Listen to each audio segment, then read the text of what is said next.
Oh, tidak ada kekhawatiran-kekhawatiran yang disampaikan oleh teman-teman pers. Tujuannya adalah soal bagaimana mengupdate teknologi dan digitalisasi, Mas Tra. Ya, pertama saya mencatat bahwa Menkominfo Pak Budi Ari yang kebetulan mantan wartawan menegaskan bahwa pemerintah menjaga kemerdekaan pers. Ya. Satu.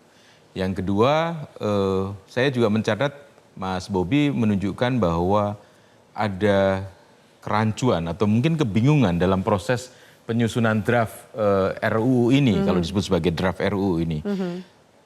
Pertanyaanku adalah kemudian pertanyaan, kok bisa ya kemudian DPR begitu saja menerima gitu, yang kemudian bahkan sudah menyusun rancangan untuk pembahasan-pembahasan berikutnya dengan mengacu sebuah draft atau rancangan undang-undang yang Mas Bobi sendiri sebagai wakil rakyat sudah meragukan kualitasnya. Gitu. Jadi ada di mana nih tenaga ahlinya DPR atau bahkan mungkin DPR-nya sendiri, anggota-anggota DPR yang kemudian menyusun itu. Ya. Kalau bicara tentang produk digital yang kemudian menjadi tadi yang Bang Enggi sampaikan misalnya podcast, Dewan Pers tahun lalu sudah mengeluarkan peraturan Dewan Pers tentang media sosial. Ya. Ada media sosial ada 4 kategori. Satu media sosial yang betul-betul adalah turunan dari lembaga pers. Misalnya Metro TV punya YouTube-nya Metro TV, dia punya officialnya. Maka itu adalah dia produk jurnalistik. Dia bertanggung jawab, Metro TV yang bertanggung jawab. Yang kedua, ada misalnya orang-orang di pers itu yang kemudian ditugaskan mengembangkan media sosialnya.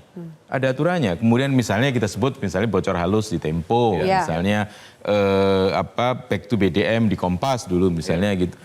Atau mungkin di Metro TV juga atau di Media Indonesia punya juga. Program-program itu. Ya, itu masuk bagian tanggung jawab pers juga yang mengelola. Kemudian ada orang-orang wartawan misalnya atau jurnalis yang kemudian di atas kemauannya sendiri kemudian dia bikin podcast, bikin apapun. Kemudian tapi tidak terafiliasi dengan medianya. Peraturan Dewan Pers sudah menyatakan bahwa dia harus bertanggung jawab pribadi. Dia tidak bisa menggunakan Undang-Undang 40 tahun 1999 untuk melindungi. Terus kemudian yang keempat adalah para konten kreator yang kemudian mereka bikin sendiri kan pasti. Dan mereka tidak menyatakan sebagai sebuah entitas pers, ya udah mereka bertanggung jawab sendiri. Dari penjelasan Mas Bobi saya melihat bahwa nampaknya DPR dalam hal ini Mas Bobi mau memisahkan betul antara penyiaran dan pers. Padahal kembali lagi saya harus menyampaikan bahwa banyak sekali lembaga-lembaga penyiaran yang adalah badan pers gitu. Yang tunduk kepada Undang-Undang 40 tahun 1999 gitu. Dan di dalam rancangan undang-undang ini nampak sekali kebingungan itu, Mas Bobi. Karena misalnya saya baca pasal 3 di draft di rancangan undang-undang yang tanggal 27 Maret 2024. Di huruf pasal 3 huruf R, Mas Egi susah nih biasanya. Huruf R, dia mengatakan bahwa meningkatkan kualitas penganekaragaman isi siaran dan konten siaran yang sesuai dengan kebutuhan masyarakat. Nampaknya di sini kemudian ada kesenjangan nih. Masyarakat kita punya kebutuhan mengenai liputan-liputan atau laporan investigasi jurnalistik yang eksklusif, ya kan? Tapi di sini juga ditampung, tetapi kemudian kok nggak boleh gitu. Masyarakat jadi kita. Kontradiktif. Pasal 4, pasal 4 dari RUU ini mengatakan bahwa penyiaran berfungsi sebagai media kontrol sosial. Kemudian di pasal di berikutnya, selain kontrol sosial juga kemudian dia juga harus memberikan menunjukkan bahwa keadilan, kemudian juga ada fungsi-fungsi yang lain yang ini aku melihatnya bahwa kemudian DPR-nya juga bingung nih kayaknya betul-betul. Jadi sebaiknya memang ini ditunda atau gimana sih Mas Tra? Karena juga ditunda? Kalau dari dengan target September sebaiknya ditunda lagi? Mengatakan sebaiknya tunda. Atau dibalik, apa sih perlunya undang-undang? Tadi kan udah ditanya, pertanyaan pertama saya kan urgensi gitu. Kalau perlunya sepertinya soal digitalisasi yang makin rumit, kaya, dan menarik. Dan ada semangat untuk dijaga sebagai sebuah sumber daya. Menurut saya, kalau dalam teknis penyusunan peraturan, ya pertanyaan saya gini, mana naskah akademiknya? Ya. Kenapa pentingnya mengatur dan mengelola digitalisasi ini sampai ada harus melarang eksklusivitas?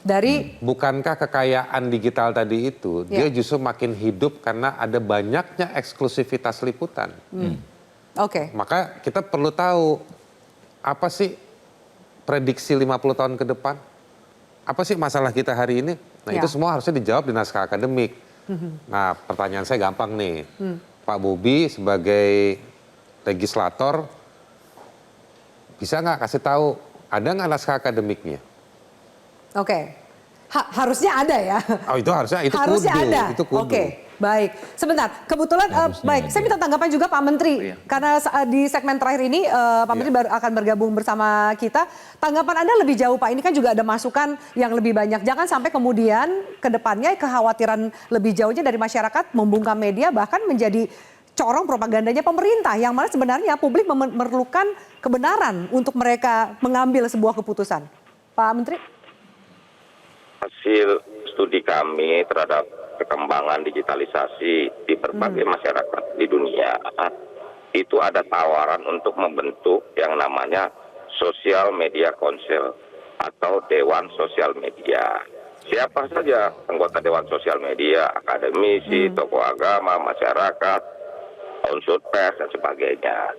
Karena untuk memediasi berbagai kontrol terhadap konten-konten sosial media harus diselesaikan oleh masyarakat. Makanya kita juga diskusi dengan UNESCO.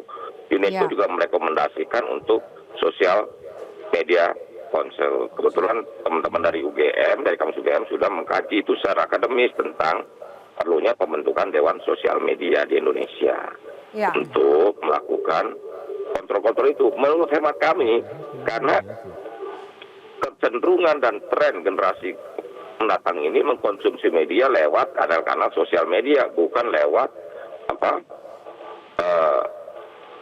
alat-alat konvensional seperti TV, radio dan sebagainya. Nah karena itulah kebutuhan. Justru menurut hemat kami, nanti coba kita diskusikan dengan teman-teman di DPR, keperluannya malah pembentukan Dewan Sosial Media untuk mengatur atau menata semua problematika sosial media dan isinya. Begitu, Mbak Afi. Jaminannya apa Pak kalau Dewan Sosial Media ini juga tidak ada peran lebih jauhnya atau perpanjangan tangannya dari pemerintah, tetap harus independen juga? Tuh, kan tadi saya sudah bilang, unsur-unsurnya dari akademisi, tokoh agama, tokoh masyarakat, civil society organization, CSO, dan berbagai unsur yang pasti ini, sosial media ini untuk, kan itu juga kita punya concern, ruang digital kita harus sehat. Kalau hoax, kebencian, fitnah, masa kita biarkan di ruang digital, kan nggak benar juga kan? Begitu loh. Kita juga harus mendidik masyarakat kita untuk menggunakan sosial media dan untuk hal-hal yang produktif, begitu loh. Baik. Kalau isinya cuma ruang digital kita fitnah, ujaran kebencian, hoax, kan nggak sehat juga negara ini, begitu loh Mbak. Baik, terima kasih Pak Budiari untuk bergabung bersama kami. Tadi Pak Bobi titipan pertanyaan dari Mas Haris Azhar, ini naskah akademiknya ada, bisakah terakses oleh publik untuk sama-sama mengawal jalannya draft RUU penyiaran ini? Harusnya bisa, karena tidak termasuk yang dikecualikan. Iya, naskah akademik ini sudah dibuat, ini kan masih dalam internal DPR karena inisiatif DPR. Nanti setelah itu balik ke Komisi 1, tentu kita Komisi 1 yang akan mengundang stakeholder dan publik untuk sama-sama membahasnya. Nah disitulah mungkin nanti antara partai ada yang setuju, ada yang tidak, ada masukan baru, ada yang merubah. Jadi ini adalah masih dalam taraf internal di DPR saja. Dan sekali lagi yang tadi saya sampaikan, saya nggak mau tahu ya berapa kali harus saya ulang, bahwa sebenarnya tidak ada masalah kebebasan pers yang dibungkam atau apa. Eksklusivitas itu bukannya maksudnya eksklusif itu dalam arti konten yang makin keren atau makin dalam, tapi eksklusivitas itu intinya adalah konten tersebut bisa dibahas oleh media lain. Jadi bukan ada membungkam, mau bikin apa aja boleh, Tapi yang saya lihat ini kelihatannya ada ego sektoral antara Dewan Pers dengan KPI ini untuk mengatur ranah penyiaran di platform media sosial atau di platform OTT kali ya. Jadi saya juga bingung, namanya dulu disering suruh dibilang bikin undang-undang cepat. Ini mau cepat malah nanti saja. Dan kalau kita lihat argumen-argumennya, bolak-baliknya pada kebebasan pers, kebebasan berpendapat, itu kan tidak ada soal yang di sini. Eksklusivitas itu adalah bahwa konten tersebut bisa dibahas oleh media lain. Itu saja. Bentuknya mau isinya apa, yang paling keren, top notch, yang paling keren yang katanya Pak Bobi, saya harus jeda. Pak Bobi mau ikut lagi segmen berikutnya untuk merampungkan statement Anda, Pak Bobi. Nah ini yang jangan sampai perdebatan kita ini makin ngawur-ngawuran, intinya bahwa jangan Pak, ini bukan ngawuran, ini juga bagian dari kita menjaga proses yang legislasi yang berjalan di DPR. Pak Bobi, Anda mau bergabung lagi di segmen ini atau Anda sudah selesai di segmen ini? Izin kalau boleh saya lihat dulu karena saya masih di tengah-tengah rapat partai. Terima kasih Pak Bobi. Terima kasih banyak untuk partisipasi Anda di diskusi kita pada malam hari ini. Terima kasih banyak. Kita harus jeda dulu, kita lanjutkan sesaat lagi closing statement dari masing-masing narasumber saya.